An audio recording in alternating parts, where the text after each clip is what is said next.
Bonjour à tous pour cette nouvelle analyse du blé meunier sur Euronext, le marché Euronext. Donc on va commencer comme d'habitude par un petit point sur les fondamentaux, les nouvelles saillantes des dernières semaines. Alors la dernière nouvelle en date, qui date de cette fin de semaine, c'est Trump qui en fait tout simplement projette de mettre des taxes à l'importation de l'acier et donc des métaux énormes. Donc du coup, ça fait réagir très négativement les marchés actions. Alors déjà qu'il y a eu un peu plus de volatilité, donc là on a perdu pas mal de positions. Et donc forcément, ça va rejaillir probablement sur les marchés matières premières. Donc comment, là, je ne peux pas encore vous le dire parce que c'est toujours très compliqué à analyser parce que des fois les marchés prennent totalement le contre-pied de la logique économique, on va dire. Mais bon, on voit, ça c'est un premier point qui risque pour les prochaines semaines, les prochains mois d'impacter. Donc sinon, bon, pas grand-chose par rapport à la semaine dernière,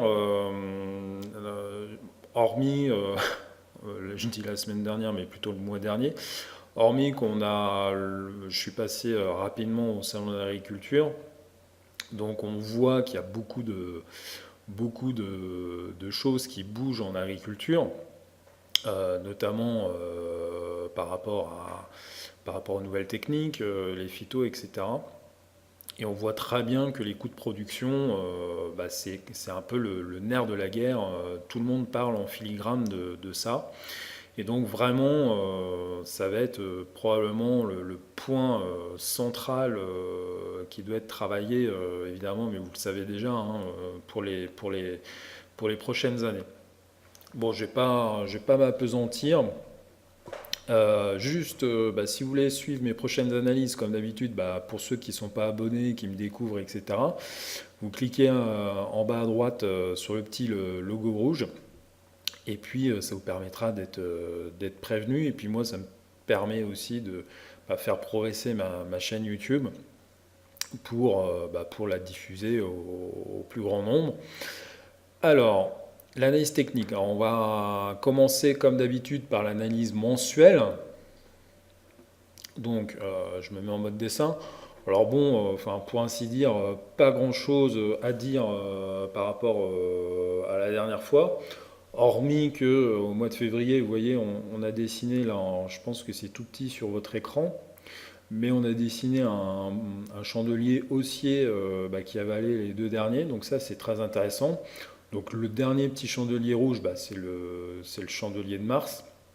Bon, pour l'instant, on est en tout début de mois, hein, donc on ne peut pas conclure par rapport à Mars, évidemment, puisqu'on vient de commencer. Et il faut attendre, évidemment, la fermeture pour avoir des données fixées.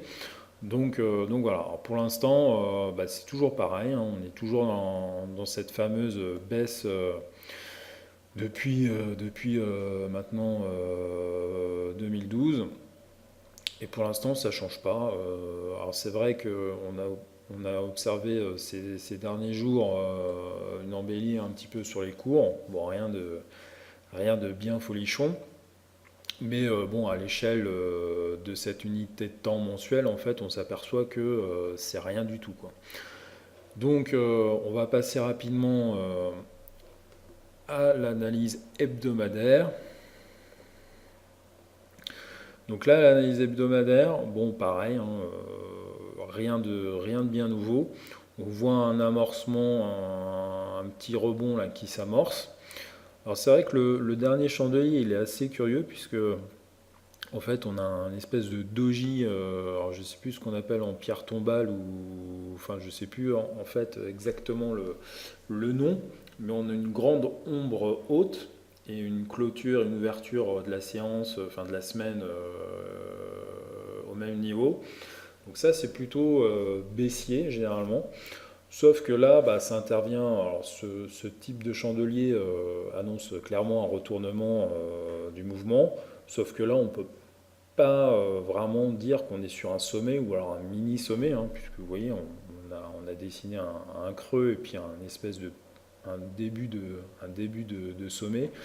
Donc je sais pas analyser vraiment l'exactitude finalement de chandelier, puisque j'ai plutôt l'impression que bon, voilà, c'est plus dans le mouvement. Bon, c'est plus dans les semaines à venir qu'on va le savoir. Bon, en tout cas, ce qui est clair, c'est que c'est pas vraiment haussier. Mais compte tenu du rebond vraiment limité, je pense pas que ce soit une catastrophe non plus, a priori. Donc je peux me tromper, mais voilà mon avis. Donc au niveau de l'analyse journalière maintenant, alors là ça devient un peu plus intéressant.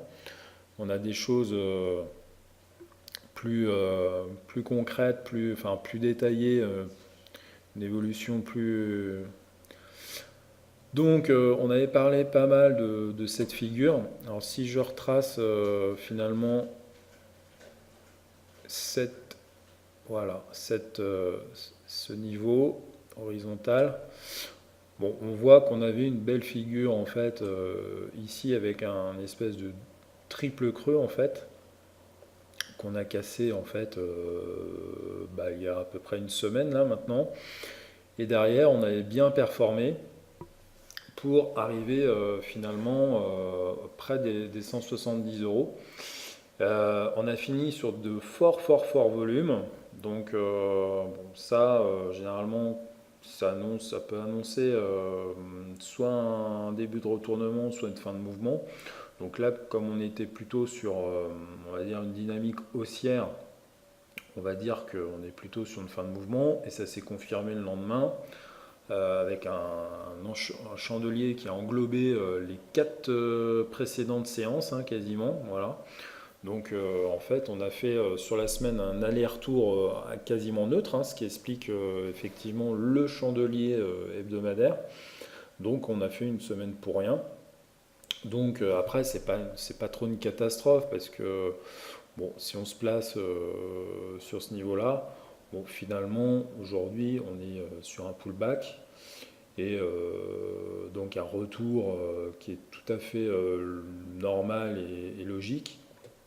On fait souvent ce genre de choses, c'est quand on casse en fait un niveau, le marché derrière monte comme un peu un bouchon, puis à un moment donné, il perd du gaz et il retombe pour venir se réappuyer sur le nouveau plancher qui était avant un plafond.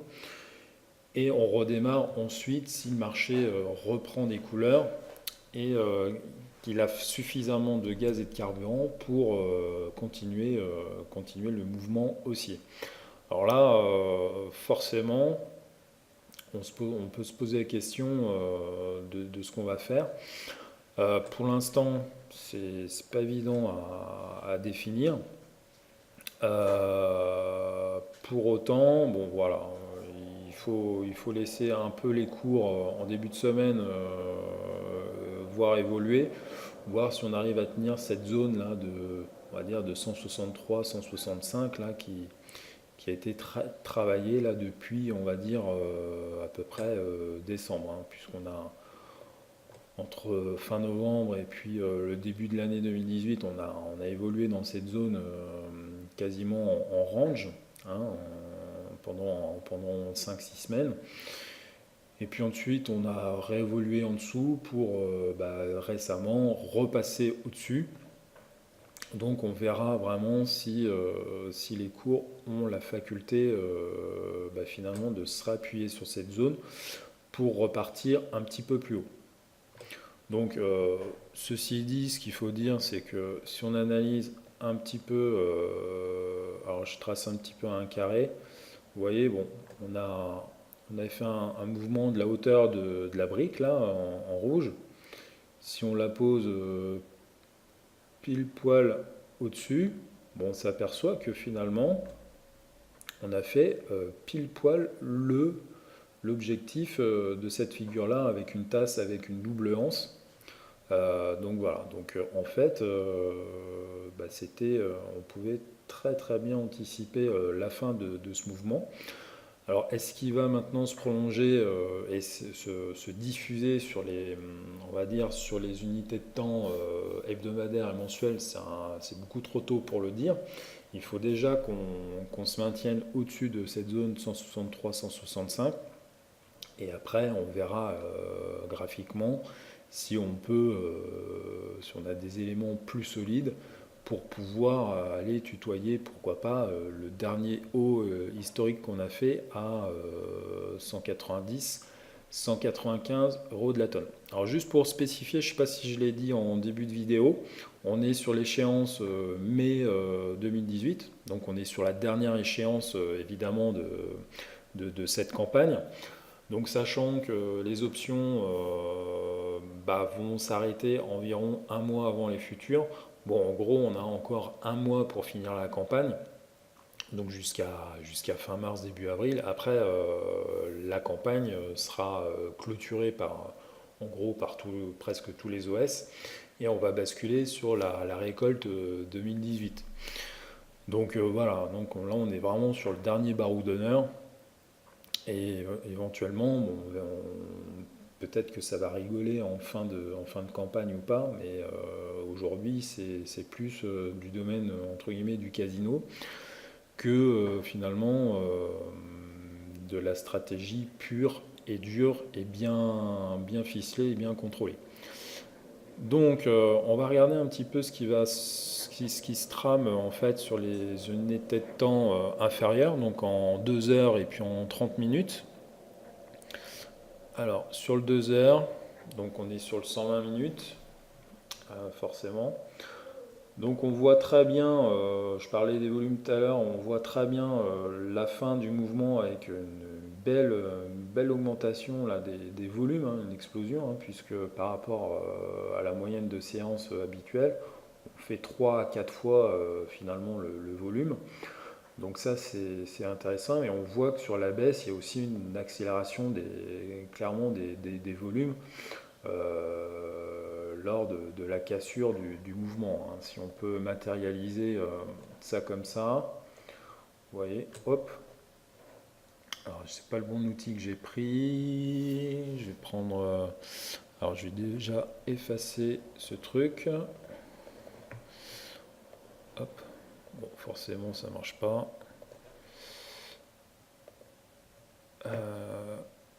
Hop. Bon, c'est pas grave, je vais repasser par-dessus, vous allez quand même comprendre. Je trace ma droite. Donc on voit que la cassure s'est effectuée à peu près ici. Donc sur ce tic de volume là. Et que dès qu'au chandelier suivant, on passe sous finalement cette barre, on voit une nette accélération du volume. Donc on voit que le marché a vraiment cédé sur la perte de tendance de ces derniers jours et que les gens ont un peu vendu finalement peut-être sous la panique. Enfin, je ne sais pas ce qui s'est vraiment passé, hein. J'ai pas analysé le truc plus que ça. Mais en tout cas, on voit clairement qu'il y a une accélération de la baisse suite à la rupture de cette droite plus une accélération des volumes, ce qui n'est pas franchement de très bon augure. Mais ceci dit, hein, pour l'instant, rien n'est perdu, puisque ce qu'on peut voir, si je trace cette droite, donc on voit très bien qu'on a ici en fait, on peut la placer là, en gros à 163, 163,5 à peu près.